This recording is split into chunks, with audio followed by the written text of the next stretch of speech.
Si les larmes soulagent le corps meurtri, les mots que l'on peut coucher sur le papier pour exprimer sa douleur nous incitent à la formuler, à la ressentir jusqu'au bout pour en extirper la racine, à mieux la comprendre, à la relativiser, à la sublimer, pour enfin la ranger dans le jardin des souvenirs, où elle s'harmonisera avec toutes les autres émotions qui composent notre histoire. Se dire que notre chagrin va constituer la matière même de notre création, qu'il est notre richesse, c'est déjà l'alléger, le rendre supportable. Et pourquoi pas l'aimer? Il y a du plaisir dans la douleur, quand on sent qu'elle nous fait avancer. Dans toutes les larmes s'attarde un espoir. J'ai commencé à me sentir véritablement libre dès que je me suis sentie capable d'écrire. Je voulais être lue de mon vivant par beaucoup de monde. La postérité, je m'en foutais. Je périrais avec mon époque puisque je mourrais.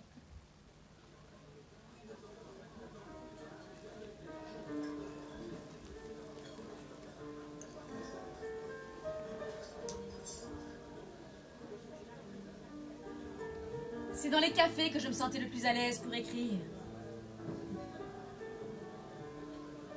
Nous y passions tant d'heures avec la petite famille.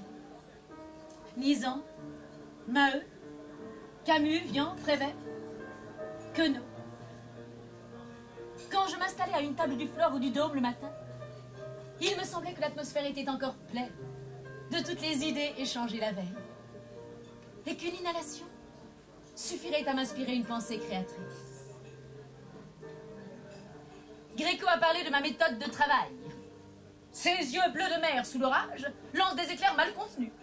Et quand elle les baisse sur le papier pour écrire sans les relever pendant des heures à une table du Flore ou des Deux Magots, on se demande si la feuille blanche ne va pas brûler. Gréco. Une complicité s'est tout de suite installée entre nous. Même arrogance, même goût de la liberté. Sa voix grave et chaude, sa beauté pleine de sensualité. La muse de Saint-Germain-des-Prés.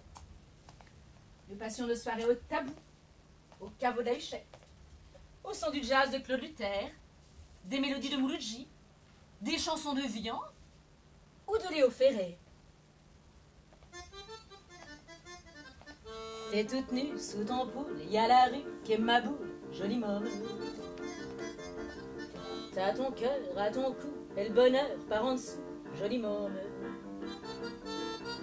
T'as le rimel qui fout le camp, c'est le dégel des amants, jolie môme. Ta prairie, ça sent bon, fais-en don aux amis, jolie môme. T'es qu'une fleur de printemps qui se fout de l'heure et du temps. T'es qu'une rose éclatée que l'on pose à côté, jolie môme. T'es qu'un point sur un i du chagrin de la vie. T'es qu'une vampe qu'on éteint comme une lampe au matin, jolie môme. T'es toute nue sous ton poule, y a la rue qui est ma boule. T'es toute nue sous ton poule, y a la rue qui est ma boule.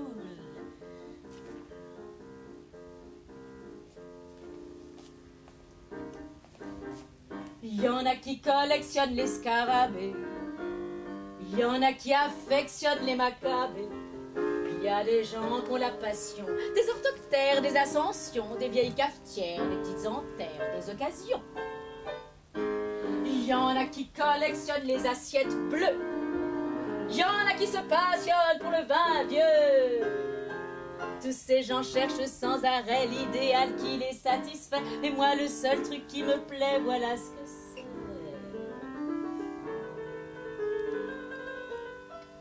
Je suis un monstre de perversité.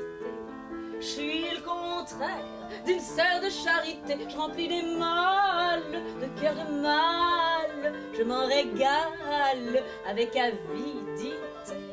Je suis le tombeau des cœurs enchaînés. Ma seule joie, c'est de voir les cœurs saigner. J'arrache les âmes pour en faire des beignets. Je suis un monstre de perversité. J'avais une grande tendresse pour Vian. Sa folie, son univers poétique si rare. Il réinventait les mots. Jean Solparte et la duchesse de Beauvoir. J'aime bien l'écume des jours. Et la triste histoire de Chloé qui meurt avec un nénuphar dans le poumon.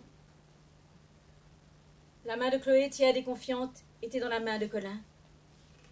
Dans la chambre, il y avait des soucis qui s'amassaient, acharnés à s'étouffer les uns les autres. Chloé sentait dans son corps une force opaque. Dans son thorax, une présence opposée. Elle ne savait comment lutter. Elle toussait de temps en temps pour déplacer l'adversaire accroché à sa chair profonde. Potabou, viens en joue du bebop avec son frère. Plus tard, dans la nuit, Camus et ses journalistes de combat viennent se détendre après avoir bouclé le journal.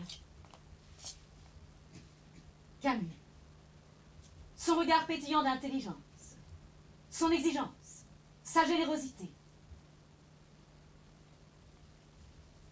son besoin de plaire et d'être aimé. Un soir, nous sommes restés en tête à tête jusqu'à 3 heures du matin et nous avons pris un dernier verre dans une chambre d'hôtel. Il ne s'est rien passé entre nous. La peur d'affadir une relation rare par une romance qui n'aurait pas été à la hauteur de nos échanges intellectuels. Plus tard, il s'est brouillé avec Sartre, qui croyait à la vérité du socialisme. Camus défendait de plus en plus les valeurs bourgeoises, auxquelles il se ralliait dans son ouvrage L'homme révolté. J'ai dû prendre parti.